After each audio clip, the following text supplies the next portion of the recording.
Metternich जो एक घोर प्रतिक्रियावादी था तथा क्रांति के संदेशों का कट्टर। नमस्कार, स्वागत है आपका हमारे YouTube channel study with math fact में। तो आज की इस वीडियो में हम बात करने वाले हैं कि किस प्रकार से नेपोलियन को पराजित करने के बाद जो ऑस्ट्रिया था तथा उसका चांसलर मेटरनिख जो था, जो 1815 में ऑस्ट्रिया का चांसलर बना था, वह किस प्रकार से अब यूरोप को चलाने के लिए नए-नए रणनीतियाँ बना रहा था। उन्हीं में से एक सम्मेलन हुआ था, जिस सम्मेलन का नाम था वियना कांग्रेस, जिसे हम वियना की संधि या वियना सम्मेलन के नाम से भी जानते हैं। तो सुनिए, क्या है वियना का सम्मेलन?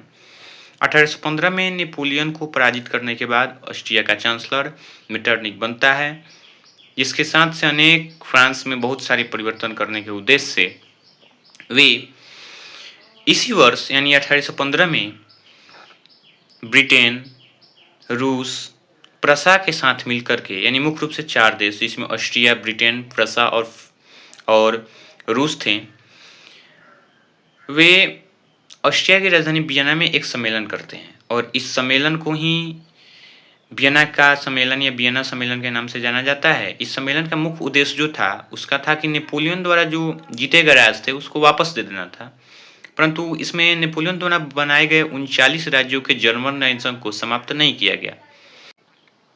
वियना की संधि होने के बाद ऑस्ट्रिया का जो चांसलर मेटरनिख रहता है, वो अपनी एक नई व्यवस्था स्थापित करना चाहता था।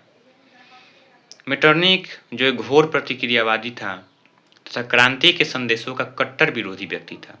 उसका मानना था कि शासन करो और कोई परिवर्तन भी न होने दो।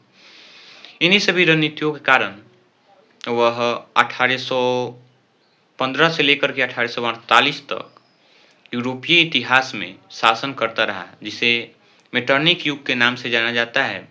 और इन्हीं सभी शक्तियों के बल पर वह ऑस्ट्रिया तथा अन्य यूरोपीय देशों में अपना अधिकार जमाए रखा था, यानी व्यवस्था जमाए रखा था, जिस व्यवस्था को मेटरनिख व्यवस्था के नाम से जाना जाता है।